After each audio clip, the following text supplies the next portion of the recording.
8086 processor. So here architecture. So before going to see, we already know what is microprocessor.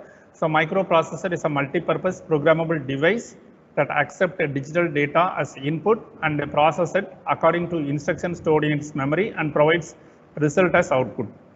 So processor, what is the purpose of the processor is it accepts the input, then process it, and then whatever instruction that is given by the programmer, based on that it will give the result as output. So now, so this is a 802286 processor. Actually, this 80286 processor was introduced in the year 1982 by the Intel. And it is a fifth i86 family, that is 8086 family. And it provides the faster clock speed compared to the previous versions, that is 80186 and 8086. So these are all the previous versions. And compared to that, it provides a faster clock speed. So how much clock speed it provides is, it provides a 12.5 megahertz. Compared to the previous versions provides a maximum of only up to 10 megahertz, but this 80286 provides faster clock speed than the previous versions. And it is a 16-bit microprocessor as like 8086. As I told, 8085 it is an 8-bit microprocessor, but 8086 it is a 16-bit microprocessor. And it contains the transistors, 125K transistors, and what technology it is used in 80286, HMOS3 technology. And it provides advanced memory management facilities. And as I told, it provides multitasking ability. So multitasking ability means at the same time we can it can perform multiple tasks. That is a multitasking ability. And better pipelining method, and 4 independent functional unit in internal architecture. So in 8086, we have only 2 units, functional units. One is bus interface unit, and the second one is execution unit.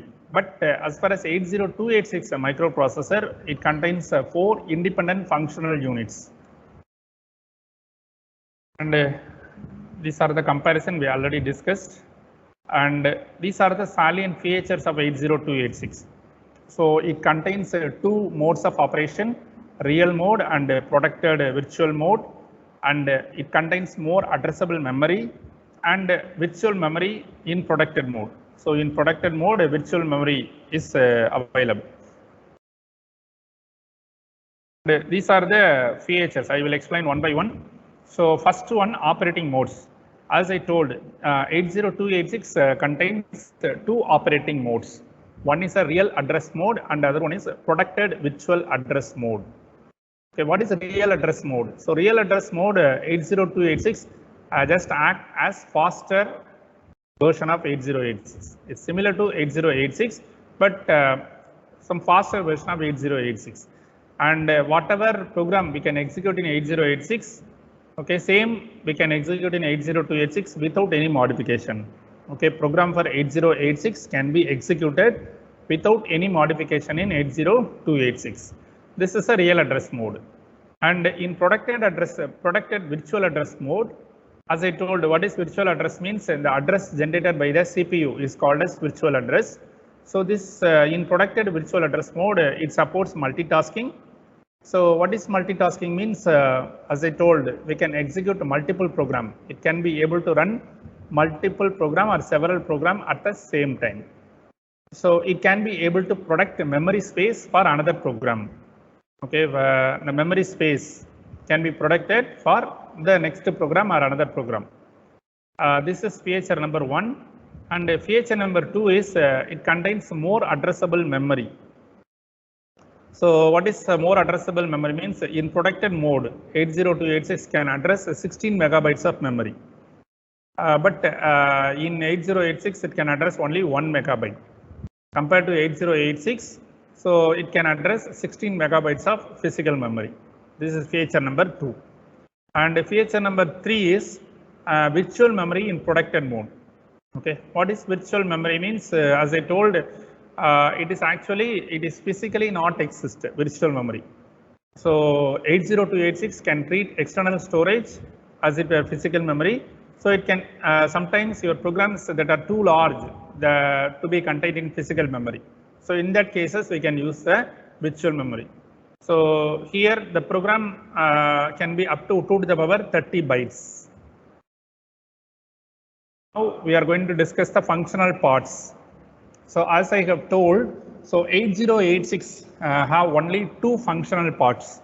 What are the two functional parts is bus interface unit and the second one is execution unit. But as far as 80286 is concerned, it contains four functional parts: address unit, bus unit, instruction unit and execution unit. These are all the four functional parts of the 80286 processor compared to 8086. So 8086 contains only two functional parts, bus interface unit and execution unit. So in that, bus interface unit is responsible for fetching an instruction from the memory, and the execution unit is responsible for decoding, execute and write. So these are the four functional parts of 80286. And this is a block diagram, internal block diagram of the 80286 processor. As I have told, there are four units. What are the four units? As I have mentioned, address unit, bus unit, instruction unit, and execution unit. And these are the pins available. Pins or signals available in 80286. So address unit, actually, the address unit, what is the responsibility of address unit is, the address unit is responsible for translating the virtual address into physical address. So as I told, only virtual address will be generated. That address is generated by the CPU. Once the address seen by the memory unit is called as physical address. So address unit, what is the function of this address unit is, it is responsible for translating the virtual address into physical address. For that, we have an offset order segment. These are all. This is used for adding the offset, and here we have a segments. So in operating system, you have studied about paging and segmentation. So here we are using the concept of segmentation. So you know what is meant by segments. We already studied about 4 segment registers in 8086. Like a code segment, data segment, stack segment and extra segment. This is actually segments.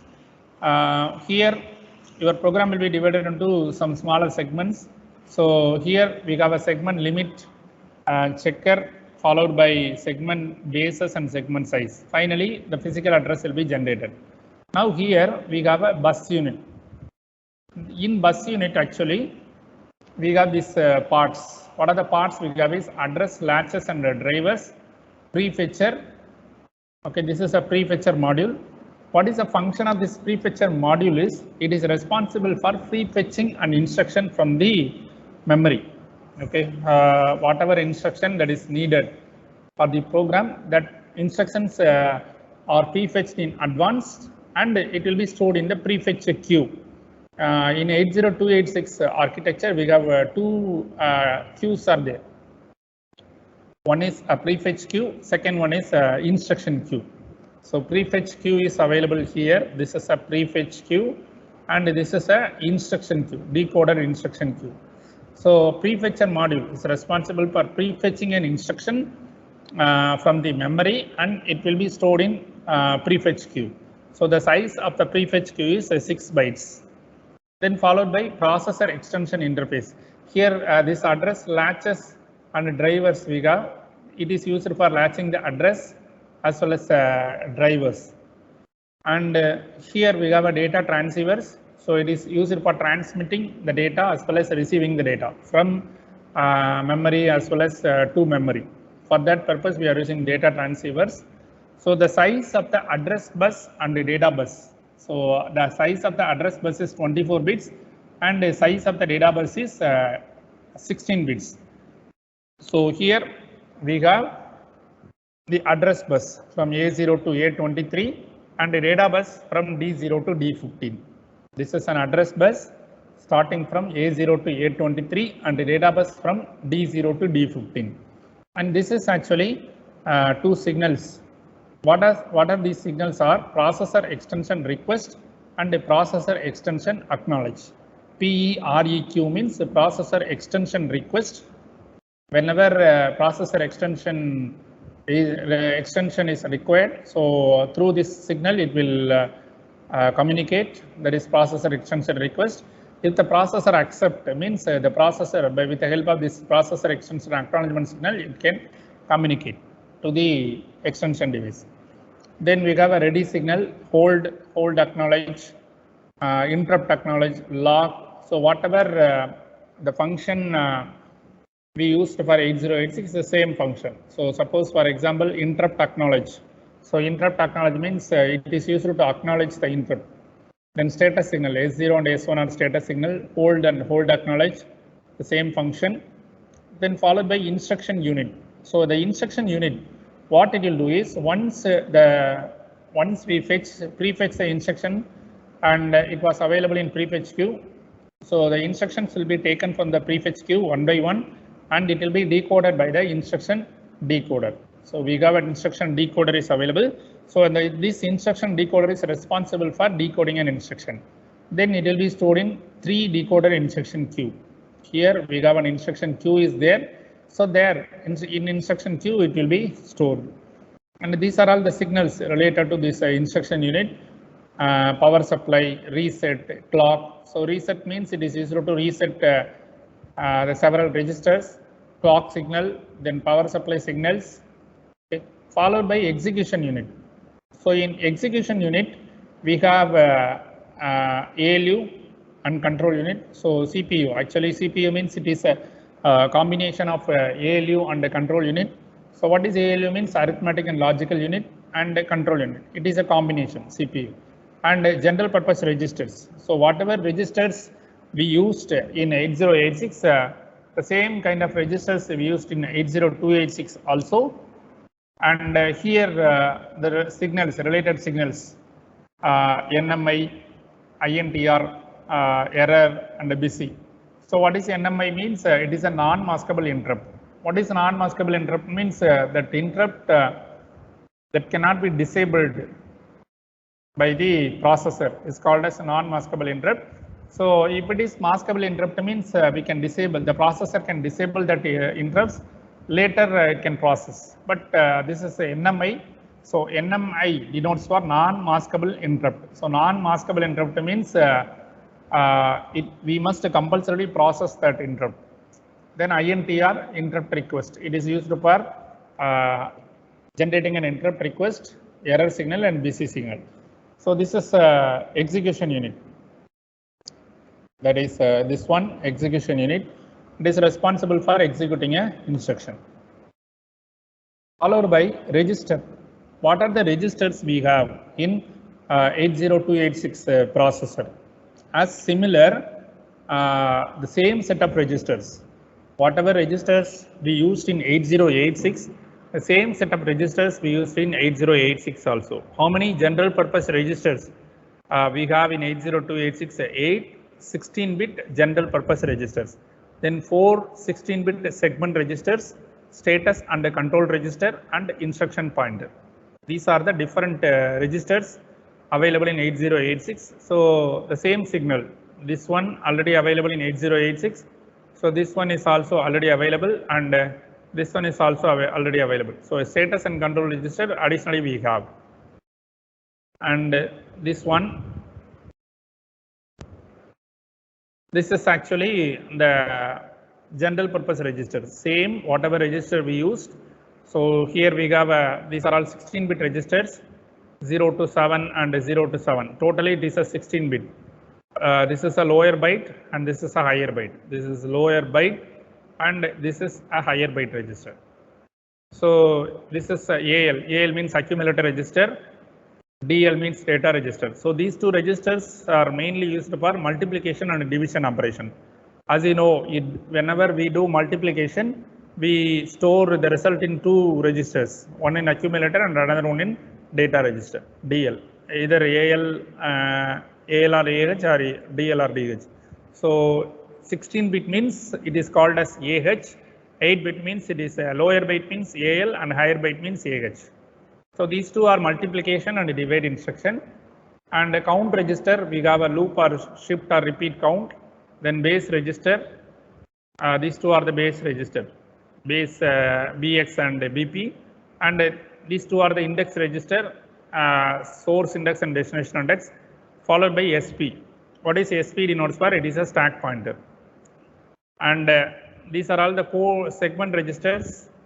What are the segment register we have is code segment, data segment, stack segment, and extra segment.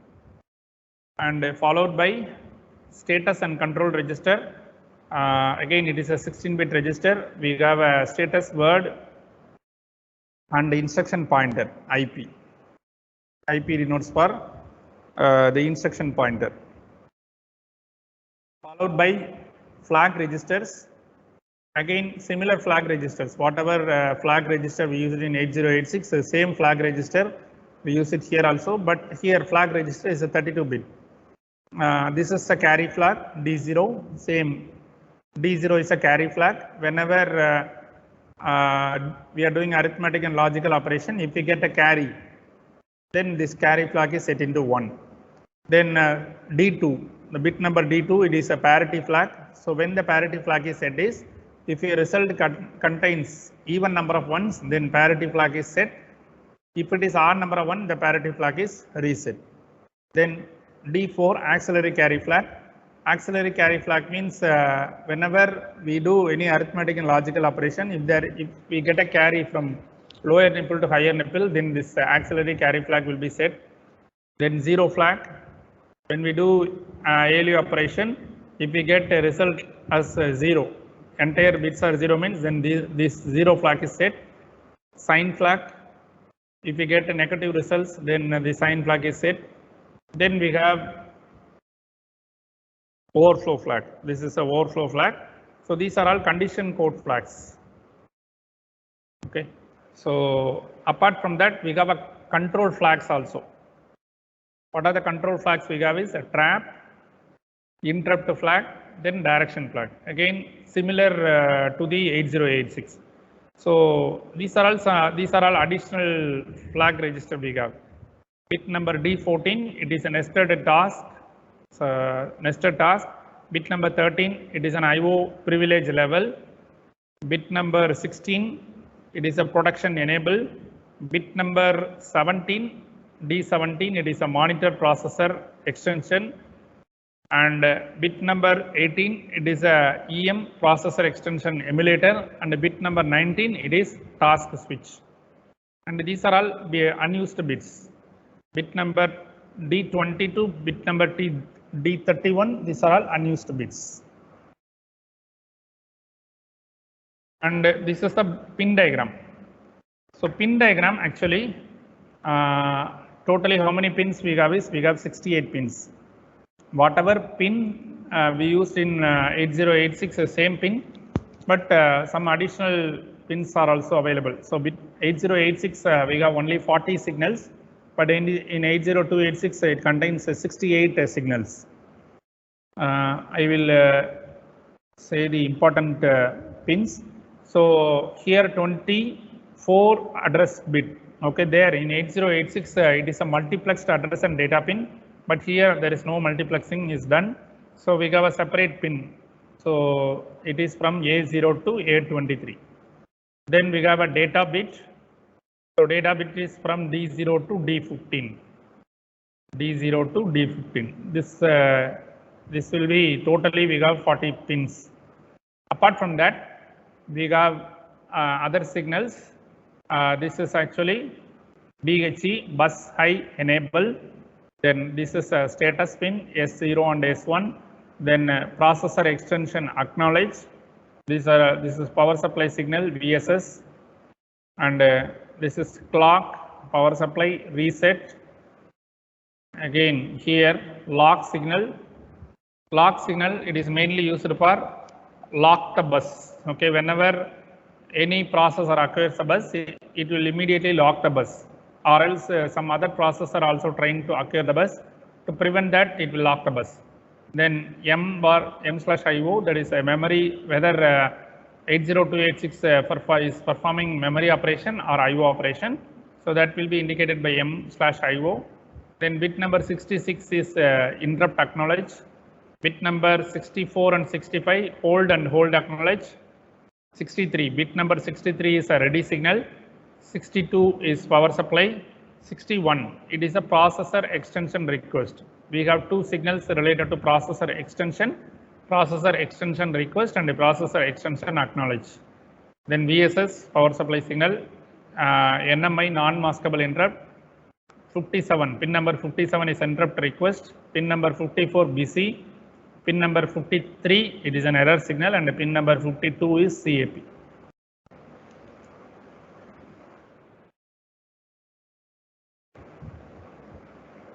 Okay, any doubts so far?